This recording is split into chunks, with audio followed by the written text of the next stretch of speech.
It began in silence, the kind of silence that settles after midnight when the house feels less like a place of living and more like a shell holding breaths. Morty lay awake, staring at the ceiling that always seemed too wide and too blank for a boy who carried such restless thoughts. He told himself he should sleep, that tomorrow would come whether or not he dreamed, but still his eyes refused to close. Then came the sound again, the soft sigh of a hinge, a door shifting just enough to whisper that something waited on the other side. It wasn't the first time. For many nights now, that door had moved when no one touched it. Some evenings it leaned open slowly as though tired. Other nights it snapped wide like it had been startled by something unseen. Morty would sit up, clutching the blanket, watching the line of dim light spill across the floorboards and stretch toward him. It was never bright, never frightening, just a pale glow that hummed like the memory of a lullaby. He wondered why his nights were never still, why peace never seemed to linger long enough for him to grasp it. There was a part of him, small and stubborn, that believed the door's behavior was meant only for him, not for his parents, not for his sister, not for anyone else in that house, only him. He thought about telling them, but he knew what they would say. Just a draft, Morty, just the settling of an old house, just your imagination. And yet, when he listened closely, the door sounded nothing like wood and hinges. It sounded like invitation. On this night, more than the others, his curiosity swelled until it pressed against his chest. Fear lived there too, quiet, sharp, a warning not to move. But curiosity was warmer, and warmth is harder to resist than cold. Morty slipped from his bed, bare feet meeting the cool floor with a shiver that ran up his spine. The light still waited, stretching toward him, a soft tether he could not break. He moved slowly, each step deliberate, as though he were afraid the floorboards themselves might betray him with a creak. His hand trembled when he reached the frame, fingers brushing the edge of the wood that seemed to breathe under his touch. For a long moment he stood there, frozen between the comfort of the known and the strange glow of the unknown. His heart beat louder than the silence, louder than the house, louder than his thought. And then, without quite meaning to, he leaned forward. The door opened wider as if it had been waiting for his courage to ripen. A thin spill of light brushed his face, not harsh but gentle, almost affectionate. He thought of how rare it was to feel chosen, how rare it was to feel noticed by something larger than himself.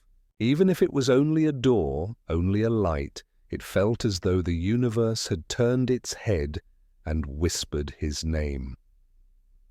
Behind that light, there was no chaos, no thunder of voices or storms of sound, only a quiet strangeness, steady and patient. He could smell something faint, metallic but sweet, like rain on old wires, like the breath of somewhere he had never been. His fear softened, thinned like mist, leaving only the raw ache of wonder. He took another step and another, each one loosening him from the gravity of his room, the safety of his bed, the rhythm of ordinary nights. He thought of what his grandfather had once told him, in a moment half remembered, half dreamed, that sometimes the strangest things happen in silence, and that silence itself might be alive if you only listened hard enough. Morty listened now. He thought he could hear the faintest hum, like the sound of a distant machine, or maybe it was a voice, steady and low, too soft for words but strong enough to guide him onward. The door no longer seemed like wood at all. It felt like a threshold, the beginning of a place where night refused to end. Morty hesitated one last time, clutching the edges of his own doubt. He thought of turning back, of crawling under his blanket and pretending nothing had stirred. But then the light flickered almost playfully, and in that flicker he felt something rare, something like trust. So Morty stepped forward, carrying both his fear and his wonder as if they were two hands he could not separate. The door, the light, the silence, they opened not outward, but inward, and the night that had always seemed too wide now seemed endless. And somewhere, faint but certain, the world began to change. The light did not swallow him whole as he feared it might. Instead, it softened into something familiar, like a candle left burning too long, its flame tired, yet unwilling to fade. Morty blinked against the glow, and as his eyes adjusted, he realized it was not endless mystery waiting beyond the door, but the quiet clutter of the garage. His grandfather was there, hunched over the workbench, shoulders curved like parentheses around secrets Morty could not yet name. Rick was not wild that night. He was not shouting at machines, not breaking bottles, not stirring chaos into the air. Instead, he moved with a strange patience, his hands guiding tiny sparks that hummed as though they were lullabies only he could hear.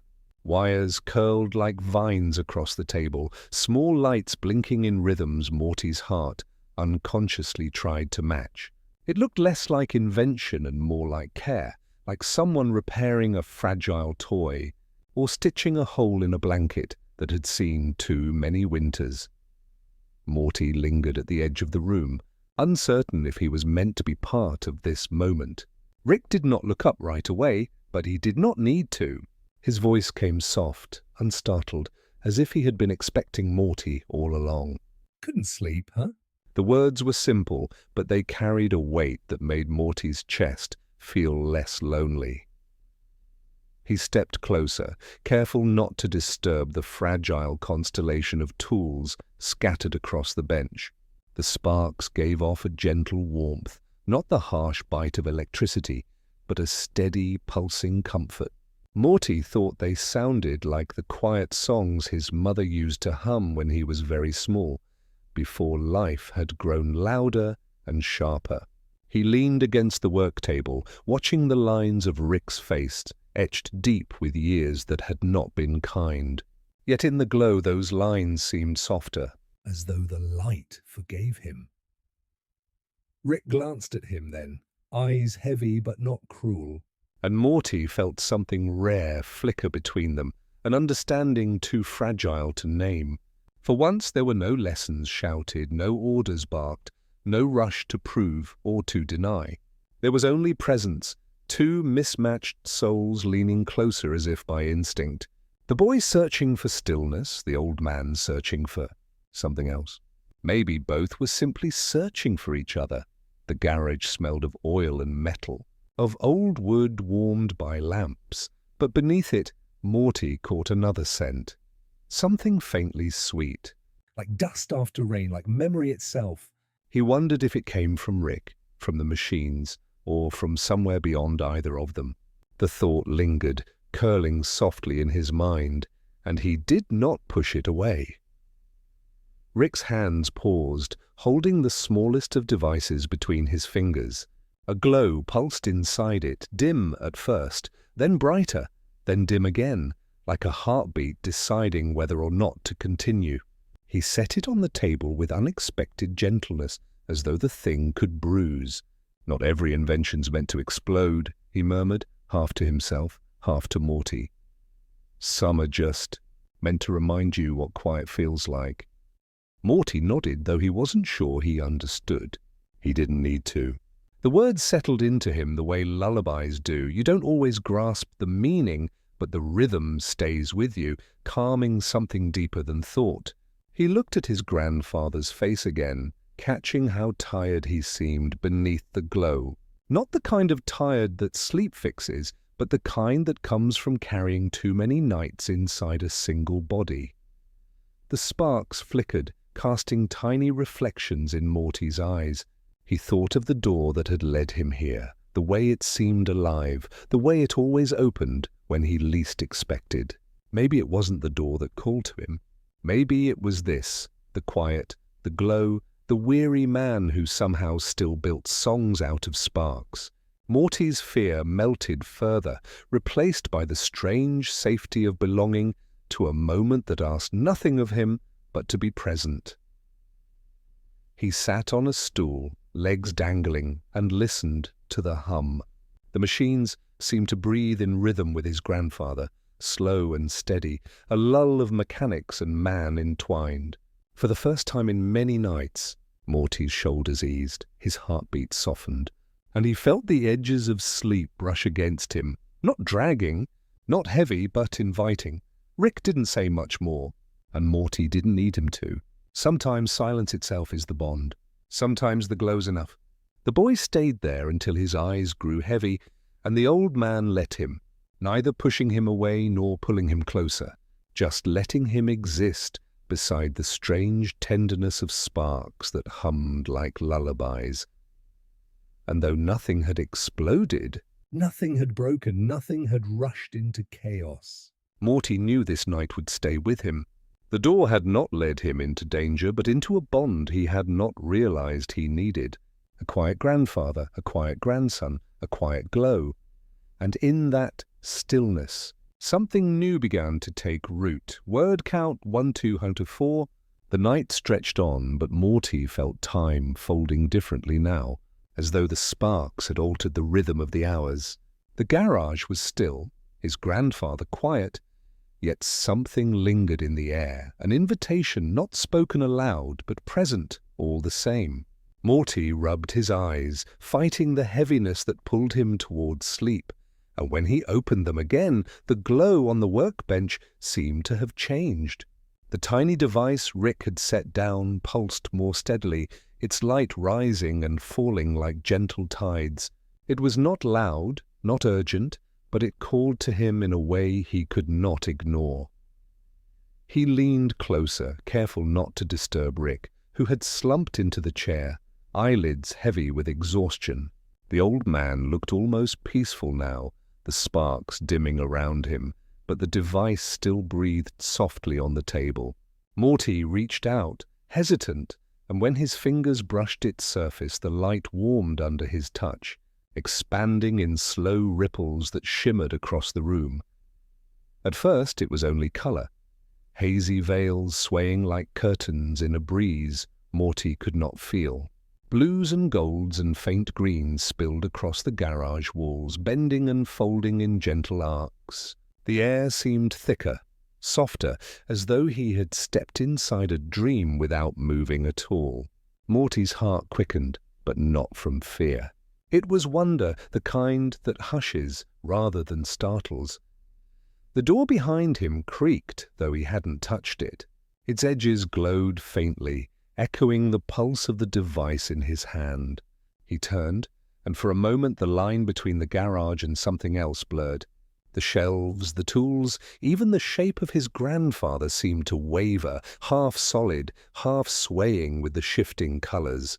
He took a step back, but the floor gave slightly under his feet, like walking across the surface of a soft drum.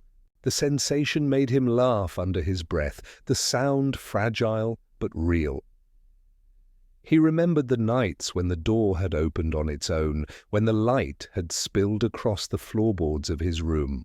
Back then, the unknown had felt like a threat. Now, standing in the gentle fold of these swaying hues, it felt more like a promise. He whispered to himself, almost without meaning to, "It's not so scary." The colors seemed to respond, rippling brighter, as if affirming his words. He looked back at Rick, who remained in his chair, breathing slow, his face soft in the half-glow. Morty wondered if his grandfather had meant for this to happen, or if the device had simply chosen its own moment. But whether by design or by accident, it no longer mattered. The world was opening, and Morty was ready to follow. Another step, and the colors deepened.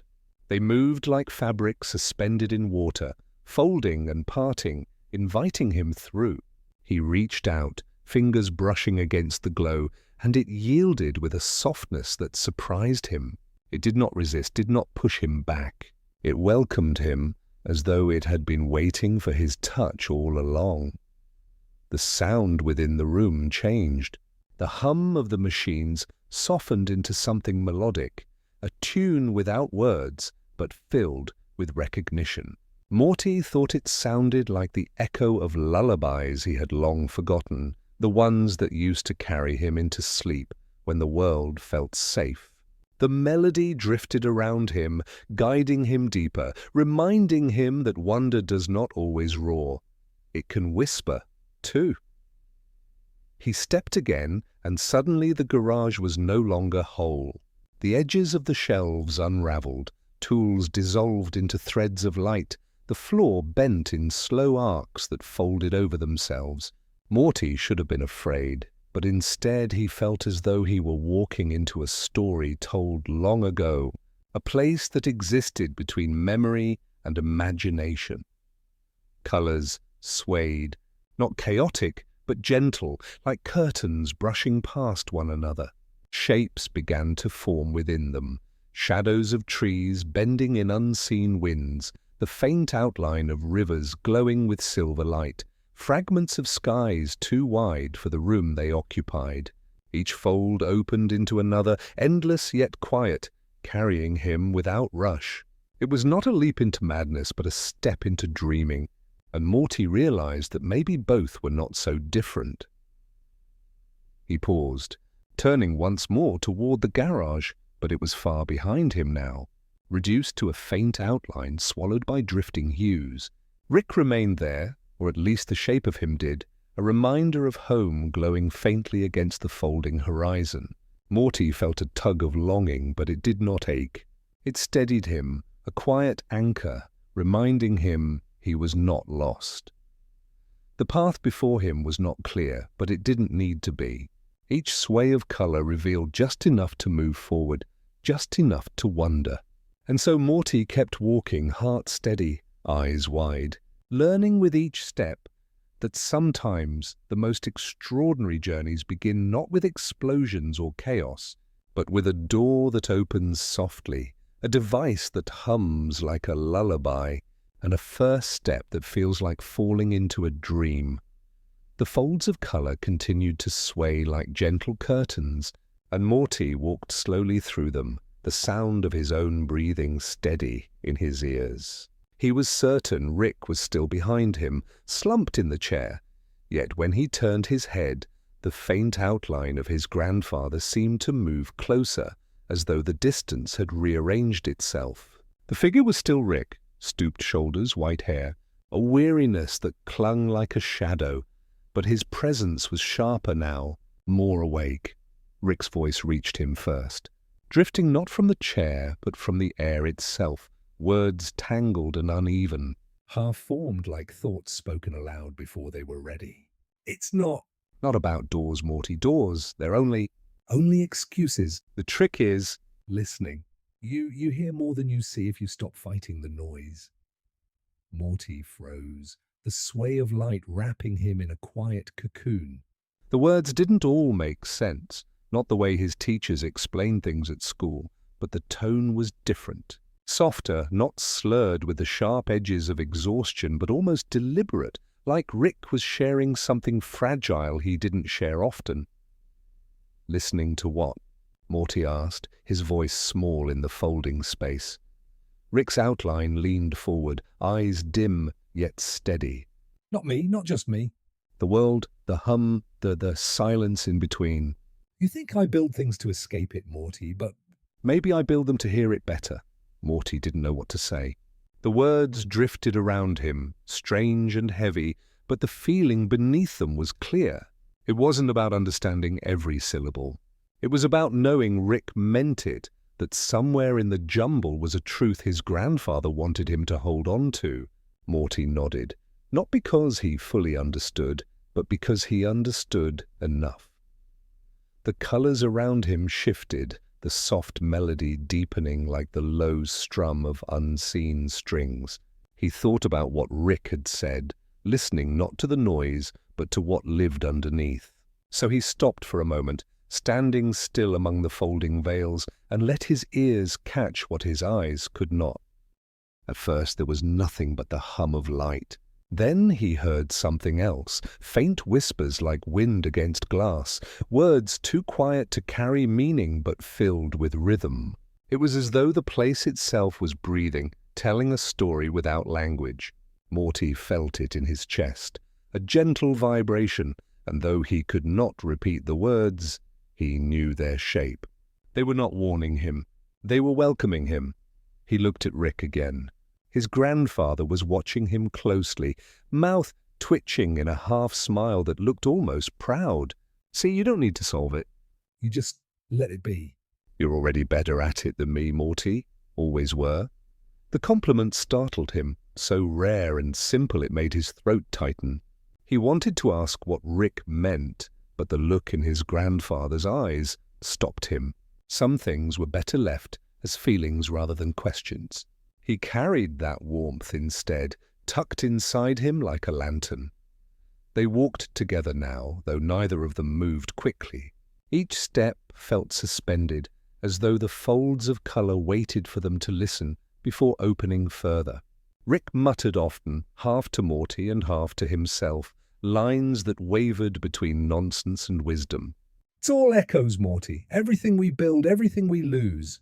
The trick isn't keeping it. The trick is knowing what stays when it fades. Morty didn't always follow the meaning, but he caught the rhythm, the way the words wove into the hum of the place. Sometimes Morty would answer, not with clever replies, but with small acknowledgements, a quiet "yeah" or a soft "I think I get it."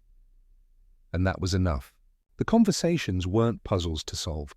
They were threads to hold on to as they walked deeper. He realized then that listening wasn't about finding clarity.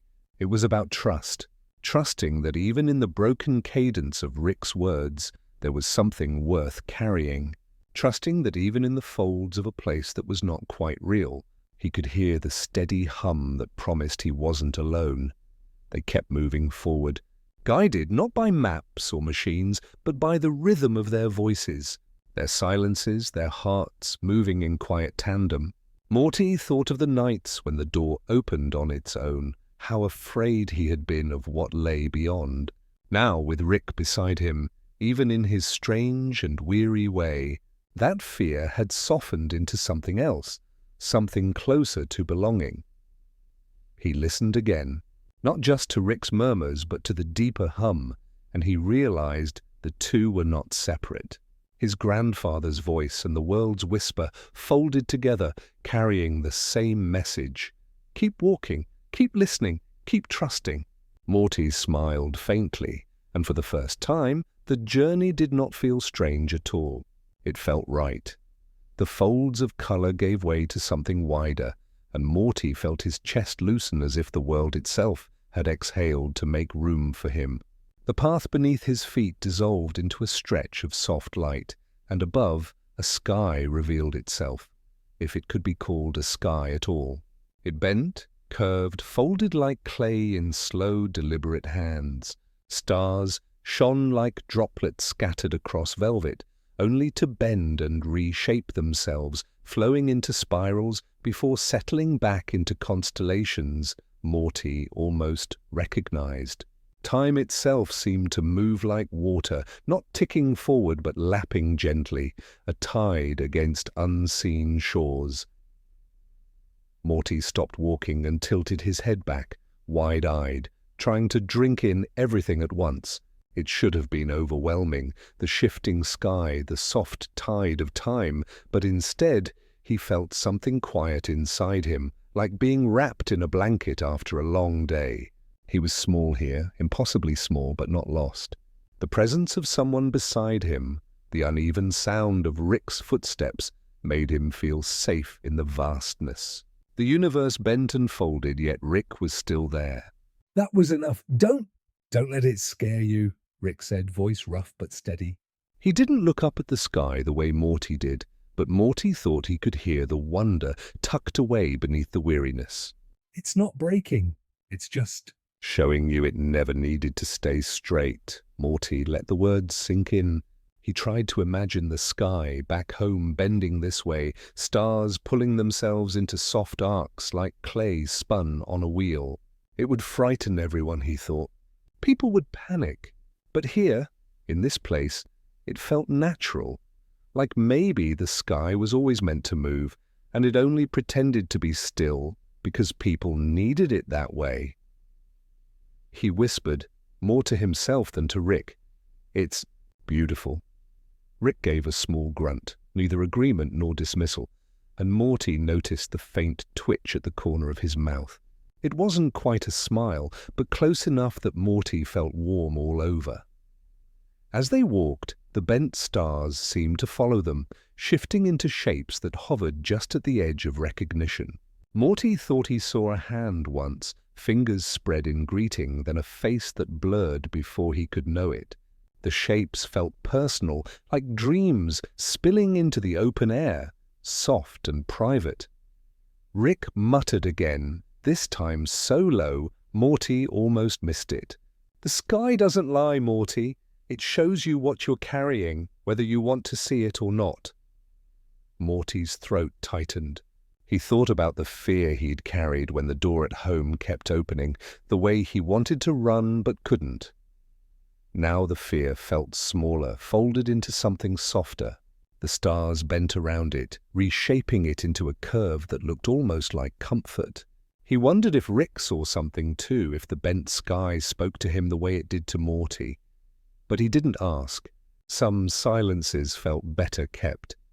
The tide of time rolled across them, soft and rhythmic. Morty felt it brush against his skin, like the echo of waves. It didn't pull him forward or back. It just reminded him that he was part of something larger, something that moved whether he noticed or not. He looked at Rick, who seemed both inside and outside that tide, weary eyes fixed ahead as though following a current only he could sense. Together, they kept walking, the bent stars curving above them, the tide humming at their feet. Morty thought of Rick's words about listening, and he tried again, listening not to the shifting sky or the rolling time, but to the space between, the stillness tucked inside all the movement. He found it then, a quiet rhythm that matched his own heartbeat, a reminder that even in the bending and folding of everything, there was a place where he belonged. Rick glanced at him then, as if he too had caught that rhythm. For a fleeting moment Morty thought he saw something like pride in his grandfather's eyes. And though no words were spoken, the silence between them said more than enough. The universe bent softly, the stars curving into shapes Morty could not quite name, and he let the wonder wash over him without resistance. He was small here, but not alone. Small, but safe. The bent sky faded into gentler colors, and the tide of time receded until the air felt almost still again. Morty found himself thinking not of stars or endless horizons, but of something much smaller, something closer. A kitchen table lit by the dull glow of a hanging lamp. Plates set down with uneven clinks. The smell of food that was never extraordinary but always enough. He remembered the sound of his mother's voice when she was tired, the way it lowered into a softness she never meant to show. He remembered his father's awkward jokes, half-finished, almost funny, and his sister, sharp in her words but constant in her presence, a thread in the background that kept the house from unraveling completely. These thoughts arrived unbidden, quiet but insistent, as if the pliant universe around him had bent close to listen and pressed those echoes back into his heart. He didn't push them away. He let them bloom, even the ones tinged with ache. The memory of dinner wasn't always warm. Sometimes it was silence heavy enough to choke on, or laughter that didn't last long enough. But even in the unevenness there was belonging. A chair at the table that was his, a place where his plate would be set, whether he felt hungry or not. That small certainty lingered inside him like an ember, and here, beneath the strange bending stars, it glowed brighter. Rick said nothing as Morty slowed, as though his feet had anchored themselves to memory rather than path. Instead, Rick let the silence hold, his presence steady beside him. Morty didn't need words to know Rick understood. Somehow, his grandfather always seemed to sense when words were unnecessary, when the heart was speaking on its own. Morty's eyes stung, though he didn't cry. He thought of nights in his bed at home, the hush that crept over the house, the faint sound of the television downstairs. He thought of wanting to belong so badly it hurt, of wishing the silences could turn into embraces, of hoping someone might notice the quiet weight he carried. His madness, he realized, wasn't about escape or chasing chaos. It was about searching for love, searching for proof that the world could make room for him, just as the dinner table always had, even in its imperfections. The stars above folded again, not in wild spirals, but in slow, deliberate arcs. They seemed to lean closer, reflecting his yearning. Morty felt it then, the connection between his smallness and the vastness. The same ache he carried at home echoed here, but in the echo was comfort, a reminder that yearning itself was proof of love's presence, even if it sometimes felt distant. Rick cleared his throat softly, and Morty looked up. His grandfather's gaze was not on the sky, but on Morty himself, steady and sharp despite its weariness. For a moment, Morty wondered if Rick could hear the same echoes, if the bending universe had pressed its palm against his chest too. "You don't have to run from it," Rick murmured, voice low but sure. "Belonging, It's already inside you." the rest just catches up when it can." The words sank deep, finding their place alongside the memory of the dinner table, the warmth of the lamp, the uneven but constant rhythm of family life. Morty didn't fully understand, but he didn't need to. He felt them more than he thought them, and that was enough. They began walking again, the silence between them no longer heavy but gentle, like the hush of sleep settling over a house. Morty carried the echoes with him, not as burdens, but as reminders. Every step forward was tethered to the warmth of what had come before. Every breath was stitched with the ache of wanting to belong, and every ache was proof of the love that had shaped him.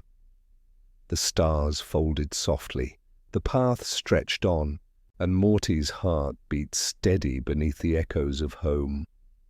The silence that had walked beside them, soft and steady, carried Morty forward until the path curved and revealed a new horizon.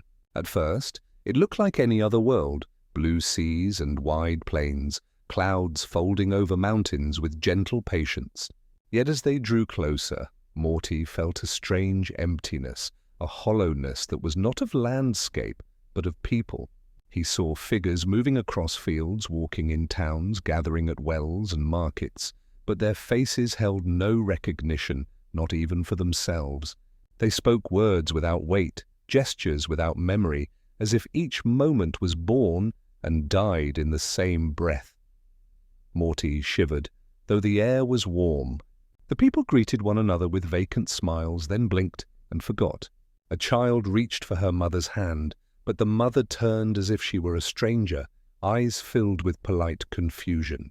Names were asked and never answered, for no one could remember what they were called. It was a world where identity dissolved like mist in sunlight, where belonging never rooted deep enough to hold. Fear curled in Morty's chest. He clutched at his own name silently, repeating it under his breath as though the sound might anchor him. Morty. Morty, Morty. He thought of his family, of the dinner table, of the ache of wanting to belong, and the thought twisted sharper. To live without being understood was already painful, but to live without even remembering yourself, that was unbearable. He wanted to turn away, to leave the planet behind before its emptiness seeped into him, but something stopped him. It was empathy. Beneath his fear, Morty felt a pull toward the wandering people. They weren't cruel, only lost, and their loss mirrored his own in a quieter, more absolute form. He had known what it was like to sit unseen at a table, to be spoken around instead of spoken to. He had known the weight of wanting someone to say his name like it mattered. These people lived that ache endlessly, stripped of even the comfort of memory. He took a step toward them, and Rick's hand landed lightly on his shoulder. Rick's gaze swept the planet with sharp calculation, but when his eyes flicked down to Morty, there was something softer there, something unspoken. He didn't stop Morty, only reminded him with that touch that stepping closer came with a cost. Morty nodded, understanding, and kept his distance. A woman passed nearby, her face lined with time, but her eyes empty of recognition. She looked at Morty with faint curiosity, as though she might ask who he was, but then the thought drifted away before it reached her lips. Morty wanted to tell her his name, to gift her something she could hold, but he knew it would vanish from her mind before the echo faded. Still, the urge burned in him, the need to connect, even if only for a breath.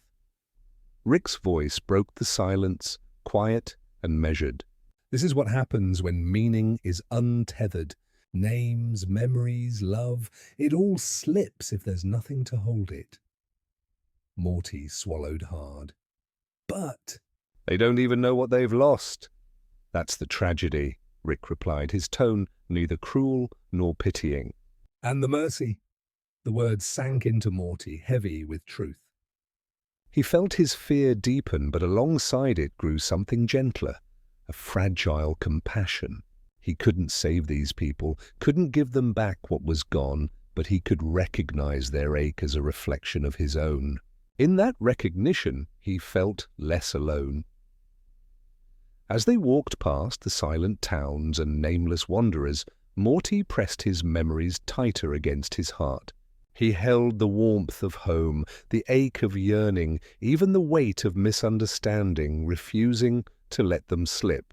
His name mattered. His belonging, however imperfect, mattered. And in carrying that truth, he honored those who had none. When the planet shrank behind them, Morty didn't feel relief. He felt a quiet resolve, a determination to remember, to understand, to never let go of the names and loves that gave his life shape. And as he glanced at Rick beside him, weary but steady, he knew he wasn't walking alone. The stars unfolded slowly as the world of forgotten names fell into the distance, leaving only a faint shimmer behind, like a memory already fading. Morty sat in the quiet, the weight of what he had seen still pressing softly against his chest. The silence stretched between him and Rick, not empty, but full of something unspoken, like a question waiting to be asked. Morty's fingers curled into his palms as though to keep his name safe. As though to remind himself he was still tethered to who he was. It was then that Rick finally spoke. His voice carrying the low hum of weariness that Morty had come to recognize. Not sharp, not careless, but touched with something deeper. You don't have to keep walking if you don't want to. You've seen enough for one lifetime, Morty. You can go back. Back to your dinners, your sleep, your family that only half hears you. His gaze flicked sideways, the faintest glimmer of something unreadable in his eyes. Or you can keep going and see what's out there. It's not easier, but it's something. The words hung heavy in the air, not like a demand, but like a door swinging open. Morty's chest tightened. He wanted to answer quickly to be certain, but certainty did not come. He thought of the nameless faces on the planet below, of the quiet ache of being unseen, and of how much worse it would feel if he simply closed his eyes and pretended he had never known. He thought of his home too, of warmth he sometimes felt, of belonging he sometimes touched, and he ached for that as well. His heart leaned in two directions and his voice caught in the middle. I don't know, Morty whispered, his throat dry.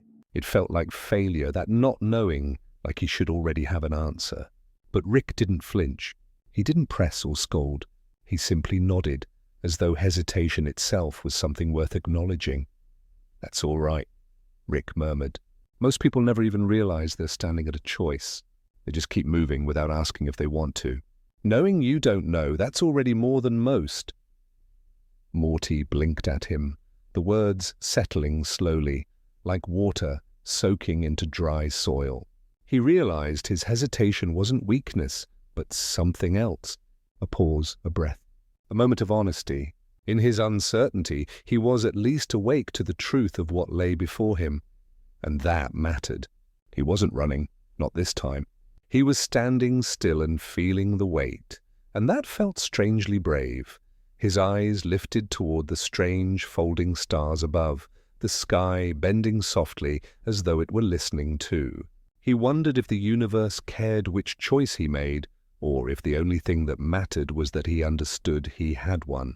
The silence pressed gently against him, like a hand at his back, neither pushing nor holding him back. Rick reached for a small device at his side, tinkering with sparks that hummed faintly, their glow like lullabies. Whatever you choose, Morty, it'll carry weight. But weight isn't something to fear. It keeps you from drifting away.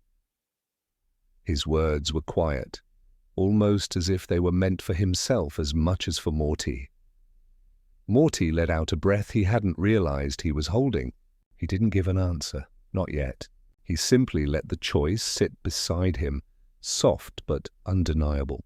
For the first time, he realized that even waiting, even trembling at the edge of a decision, could be an act of courage. The stars swayed, folding like curtains, and Morty felt himself lean into the unknown, not with certainty, but with the quiet strength of someone who had not turned away.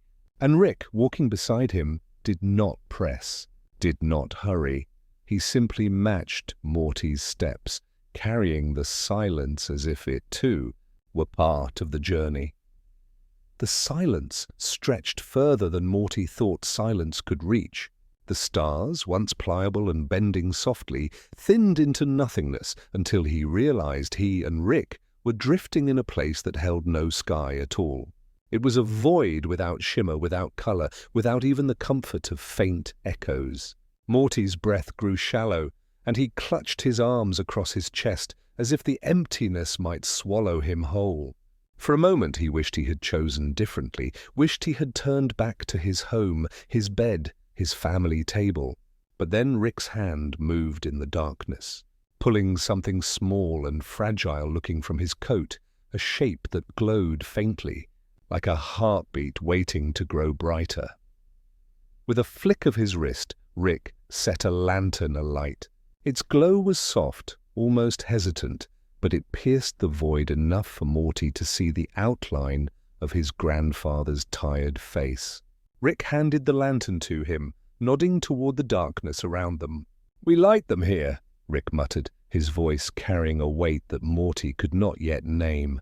Not because the void needs light, it doesn't care.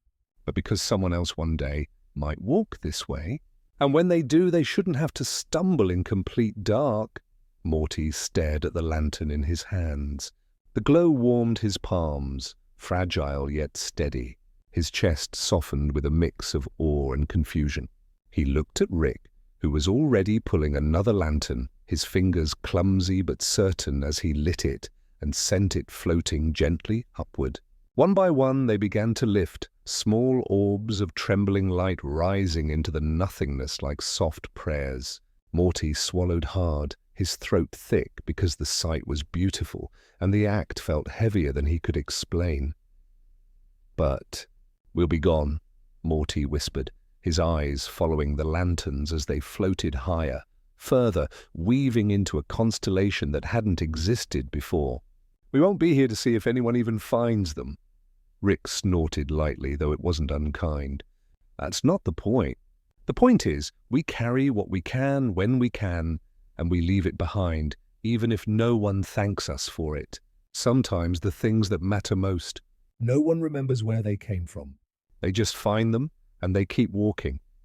The words sank into Morty slowly, and as they did, he felt the weight of choice from before settle differently in his heart. Not lighter, not heavier, but steadier. He lifted his lantern, watched it float, and for the first time he thought maybe courage wasn't always about stepping forward. Sometimes it was about leaving something behind, something gentle, something bright. The void, once crushing, began to soften with every lantern they released. It was no longer an endless stretch of emptiness, but a canvas slowly filling with trembling lights.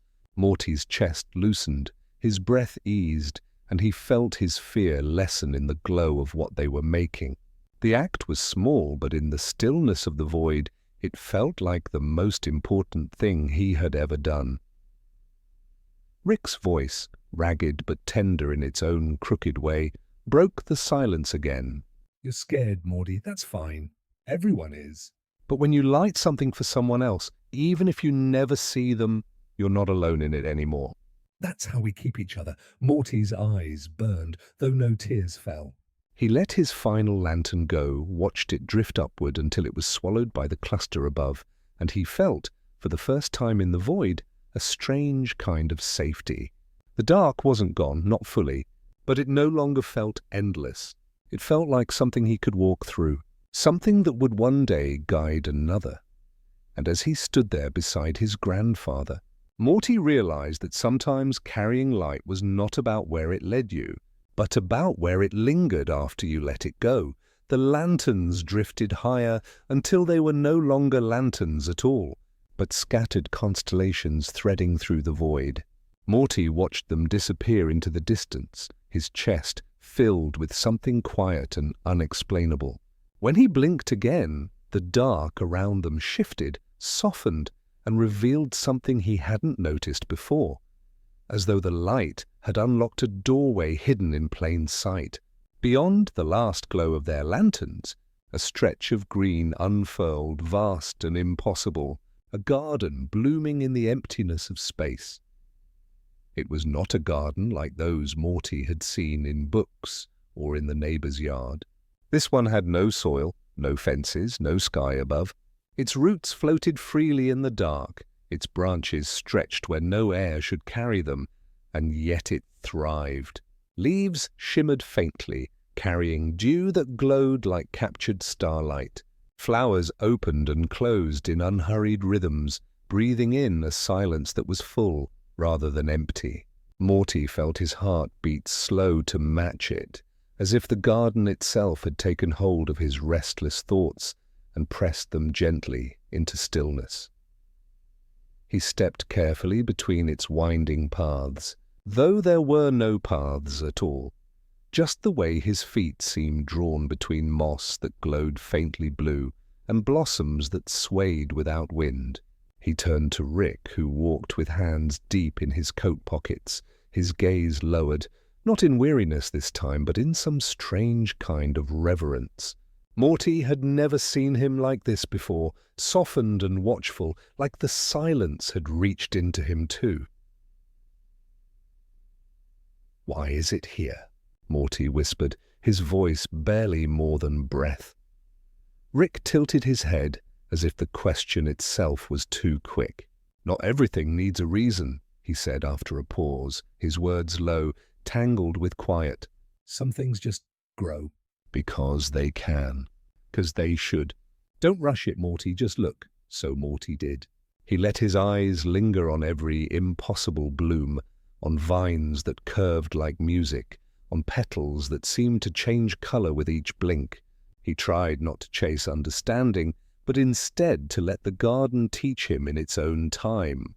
And slowly, he began to notice what was always there but easy to miss: the rhythm. The flowers opening not all at once, but one after another, as if breathing in patience. The moss dimming and brightening in long, steady pulses. The silence itself holding shape, teaching without words that beauty was not a matter of speed. He thought of his home then, his mother's hurried footsteps in the morning, his father's distracted nods the way dinner often passed in half-listened conversations. Everything had always felt fast, even when it was quiet. But here, time itself stretched out, softened, asked nothing of him except to notice. For the first time, Morty understood what it felt like to be unhurried, to stand in a place where waiting was not wasted, but sacred. Rick crouched near a low cluster of plants, his face lit by the glow of their blossoms. He didn't speak, but Morty saw how his grandfather's shoulders relaxed, how the usual tightness in his jaw had loosened. Morty realized then that Rick wasn't just showing him strange places. He was teaching him in ways that didn't need explanation. A lesson not about formulas or inventions, but about listening to the silence and letting it say more than words could. Morty sat down on the moss, felt its softness cradle him as if it had been waiting for him all along. He leaned back, staring up at flowers that arched overhead like a ceiling made of slow-moving stars. The stillness pressed against him, not heavy but gentle, and for once he didn't fight it. He let himself belong to it, even if only for a little while. And in that moment, Morty realized something simple but profound. Not every journey was about going somewhere faster. Some were about learning to pause, to watch, to listen. The garden between stars was not urging him forward, but asking him to stay long enough to notice what patience could grow. And though he couldn't put it into words, he knew the lesson would follow him long after they left. He closed his eyes and let the silence carry him, and in that quiet, Morty felt the first true understanding of time, not as something to be spent, but as something to be lived, one slow breath at a time. Word count, 1,000 a year. The garden lingered in Morty's thoughts long after he rose from the soft moss, as though its glow had imprinted itself beneath his skin. Each flower had seemed to lean toward him, not with urgency, but with quiet invitation, as if asking him to stay just a little longer, to become part of its slow and endless rhythm. He wanted to say yes. His feet ached to root themselves there, in the safety of that stillness, where nothing rushed and nothing broke. But Rick's hand, light yet insistent on his shoulder, reminded him that the path forward was already waiting. "Places like this don't keep," Rick said softly, not unkind. "They ask, they don't hold. That's the difference." His voice had the weight of someone who had walked away many times before, though Morty wasn't sure if that made it easier for him or harder. Morty looked back over his shoulder as they walked. The moss glowed faintly behind him, as though the garden itself wanted to follow, but he knew it wouldn't. He felt the pull of it in his chest, a tender ache, like missing home while still standing in its doorway. He didn't want to leave, yet he also knew that staying would mean never learning what lay beyond. The strangeness of that choice settled in him. That love could be real, even if it was carried away. That belonging didn't always mean remaining. As they drifted further from the garden's edge, Morty realized he wasn't losing it. He was holding it quietly inside himself. The silence he had learned there still beat in his chest. The patience still whispered in his breath. Maybe that was the garden's true gift. Not permanence, but presence. Something he could carry without clinging. Rick didn't speak again for a while, and Morty didn't need him to. The space between them was filled with something unspoken, like both of them had understood the same lesson in different ways. Rick's steps were steady, unhurried, and Morty matched them, even as the urge to look back pulled at him. At last he turned for one final glimpse, and what he saw surprised him. The garden had already begun to fold back into the void. Blossoms dimmed one by one like lanterns extinguished after guiding travelers across a river. Vines loosened, petals curled, and the light that had glowed so warmly grew faint, as though the place had been waiting only for their passing. Morty's chest tightened at the sight, but instead of grief, a strange calm washed over him. He realized that some worlds were not meant to be kept alive forever.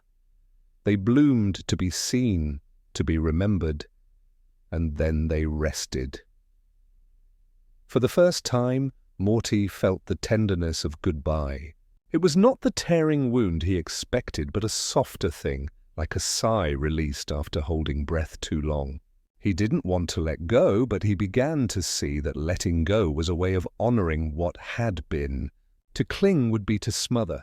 To walk away was to love without possession. When the last glow of the garden faded behind them, Morty whispered, almost to himself, "Thank you." He wasn't sure if Rick heard, but he thought perhaps the silence itself carried his words back. Rick finally broke the quiet, his tone half rasped, half tender. "Goodbyes don't get easier, Morty. You just learn how to carry them better." Morty nodded, though the words lodged deep in his chest. He understood only a fraction of what Rick meant, but the rest lingered like a seed, waiting to grow in its own time. As the void stretched before them once more, Morty felt the ache of loss balanced by something new, the faint, steady strength of knowing he could move forward without leaving everything behind. The garden would always be with him, even if he never saw it again. Their steps continued into the dark, and Morty carried the first, true goodbye in the tenderest part of his heart, learning that love was not lessened by departure. Sometimes it was defined by it. It began so softly that Morty almost didn't notice it. Not a breaking or a collapse, but a drifting, like threads loosening from a well-worn sweater. One night he dreamed of his own room, of his bed, of the pale curtains that swayed when the window was open. Yet when he leaned toward the window to see the street below, he found another sky instead, stars folding in on themselves like paper boats in a stream. He woke with his heart steady, not panicked, as though even dreams had become less like escape and more like another version of truth. The strangeness seeped into waking hours too. Rick's words, always tangled and crooked, began to sound like riddles Morty didn't need to solve.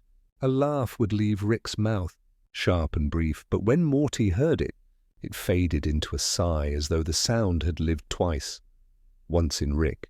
Once in Morty, the ordinary thing, footsteps, echoes. Even the turning of a page carried a second life now, stretched gently into something else.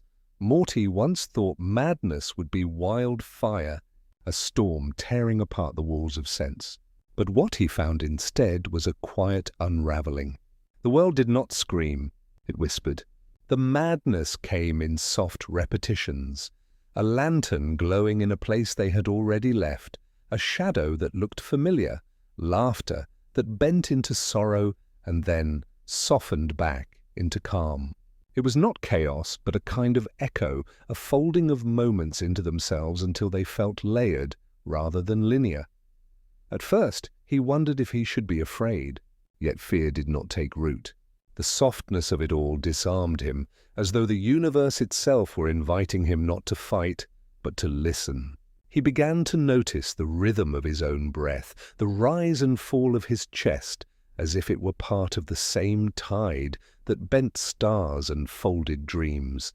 He realized the mystery was not in things breaking, but in things continuing. Laughter becoming sighs, dreams becoming memory, Love becoming goodbye yet still remaining. Rick, too, carried this quiet madness, though he bore it differently. Sometimes Morty would catch him staring at nothing, his eyes glassy, and then, a moment later, he would mutter something to himself and adjust a dial or scribble notes on a scrap of paper. It was as though Rick's mind knew the madness well and had made a truce with it long ago. Morty didn't ask. He didn't need to. He only knew that walking beside Rick in this unraveling was better than facing it alone. There were nights when Morty would lie down, the dark pressing around him, and he couldn't tell if he was falling asleep or waking into another dream. Yet the line between them no longer frightened him. He thought maybe this was the true shape of being alive, not certainty but mystery, not clarity but a soft haze that made every moment feel both fleeting and eternal. He began to see that madness wasn't an enemy. It was a reminder that existence itself was fragile and strange, that love and laughter and silence all belonged to the same flowing river. Sometimes he wondered if this was what Rick had meant all along, that madness was not losing oneself, but finding too much of oneself in places that defied reason. And Morty, in his quiet way, learned not to resist it. He let the dreams drift, the sighs linger, the moments loop. He let life be the mystery it always had been, and for the first time, he felt almost at peace with not knowing. The quiet madness continued, gentle and patient, a soft unraveling that Morty carried like a lullaby in his chest, reminding him that even in strangeness there was a place to rest.